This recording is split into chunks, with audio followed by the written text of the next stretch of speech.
Good morning, members and friends of Covenant Presbyterian Church. I want to start by putting the story of Jonah in context.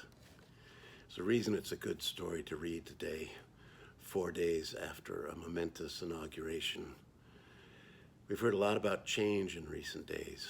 We've survived the change in national leadership, which was both more violent than ever and for a day the very emblem of a peaceful transition of power, although that peace was safeguarded by at least 20,000 troops and a barricade fence topped with razor wire. Cabinet and staff officials are changing. The former president, silenced by social media and all but disappearing for a time in the White House, has taken up residency in Florida. And then there are all the changes that come with the pandemic, staying at home, working remotely, tracking changing regulations about social distancing and masking. The unemployment rate doubled from February to December last year. Since the mid-1970s, the total wealth of the top 1% has increased by an unimaginable $50 trillion, money which, if redistributed, would have made a $50,000 salary today worth $100,000. The rhetoric of American exceptionalism and white supremacy persist. The one thing both parties agree on continues to be military spending that cripples every social program, including provision of equitable health care and education. I've grown weary of hearing the words unprecedented and incredible, causing me to reconsider what precedents there actually are, what historical forces have created the present moment, and to what exactly any or all of us should assign credibility. How refreshing it was to hear Amanda Gordon's fine use of language in her recitation at the inauguration. One song persisted in my brain in recent days, and when I told Marilyn, my wife, that this was the case, she said it was a good song for our time. You'll hear echoes of the Jonah story in it. I'll just remind you some of the first lines. Come gather round, people, wherever you roam, and admit that the waters around you have grown. Accept it that soon you'll be drenched to the bone. You better start swimming or you'll sink like a stone, for the times, they are a-changin'. Come senators, congressmen, please heed the call. Don't stand in the doorway, don't block up the hall. The times, they are a-changin'. By all means, senators and congress people, don't stand in the doorways and don't block up the halls. Run for your lives. Then resume your duties with eyes wide open, admitting that the waters around us all have grown. Into this world of change comes today's Old Testament reading from the book of Jonah, a short book of only 4 chapters. Here's the very first verse of the 3rd chapter, a little over halfway through the book, the beginning of this morning's reading. The reading begins, "The word of the Lord came to Jonah." Let's notice right up front 3 things about our reading. First, the story of Jonah is primarily a story about God's goodness, mercy, power, and love. Second, God is the same yesterday and today and forever. And third, God is new every morning. The word of God came to Jonah, and the word of God comes to us. Nothing could be more fresh than the word of the Lord coming to us today. God's living word is far higher than any political leader or document. God's living word is wide enough to include the poor and the meek, those who mourn and those who seek after righteousness.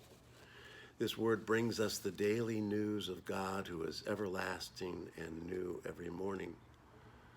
The first word of the Lord that comes to Jonah in chapter 1 is basically the same as the word that comes in chapter 3. Arise, go to Nineveh, that great city, and call out against it, for their evil has come up before me. When we hear the word arise, we recall Jesus is speaking to the paralytic, take up your bed and walk. The young girl presumed to be dead, Talitha cum, rise up, and to Lazarus in the tomb. Arise is a resurrection word of everyday hope. And arise here has a purpose, God says. Don't just get up. Go to Nineveh, at that time the largest city in the world. the center of the Assyrian Empire. It was 14 centuries before Christ. It was expanded. For whatever reason, Jonah heads the other way, immediately boarding the ship to Tarshish, full 3,000 miles away in the opposite direction, due west, the full length of the Mediterranean from present-day Israel, past Greece, Italy, France, to the southernmost tip of Spain. One could speculate endlessly as to the reasons Jonah chose not to obey the Lord. It's interesting, the author makes no attempt to analyze Jonah's resistance. I can imagine a whole series of novels or short stories or poems putting forth different reasons for Jonah's resistance. One might suggest Jonah was afraid. Another one could picture him as lazy, or maybe he thought he could make more money with another gig. It's not given to us to know why. What's important is that he fled from doing what God commanded. What happens on a human level next is critical. On the sea, storms come up. Sailors cast lots like rolling dice to find out which sailor is causing the ocean's violence. The sailors need a scapegoat. The lots point to Jonah, and the sailors throw him overboard. Well, what else would you do? Then God sends a great fish to swallow Jonah up, and Jonah remains in the belly of the fish for 3 days and, yes, 3 nights. Here's the human heart of the story. This dark, terrifying place, whether you think of it as a metaphor or a real fish, the point is that every human being can identify with the dark place of unknowing and fear, lostness and abandonment. This is the stuff of heroes. Hero confronts challenge. Hero gets into an impossible situation. Hero triumphs. Amanda Gordon echoes this story in her inaugural poem. She begins, when day comes, we ask ourselves, where can we find light in this never-ending shade? The loss we carry, a sea we must wade. We've braved the belly of the beast. We've learned that quiet isn't always peace. This belly of this beast is far away from home, a place of darkness where all seems lost, a place where whole families and tribes have found themselves. Isaiah says, a people who have walked in darkness. Here's the rub from a human point of view. No matter how far you run from God, you cannot escape him. He is there. The psalmist writes, as if describing Jonah himself, if I make my bed in Sheol, which is to say hell, you are there. If I take the wings of the morning and dwell in the uttermost parts of the sea, even there your hand shall lead me, and your right hand shall hold me. The psalmist writes in 130, out of the depths I have called unto thee. Book after book of the Bible reiterate this reassurance. Life is precarious and dark, and evil is real, as even Joe Biden pointed out. And you are ultimately safe in God's love.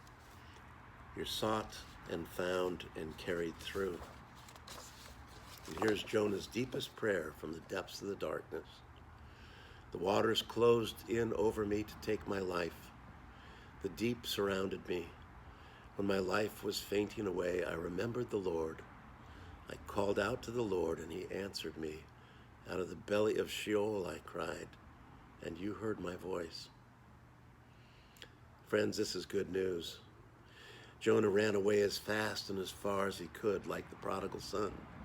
When all hope is lost and he's at the brink of death, he remembers the one who first spoke to him. He vows to be faithful. God speaks to the fish and tosses Jonah out upon dry land.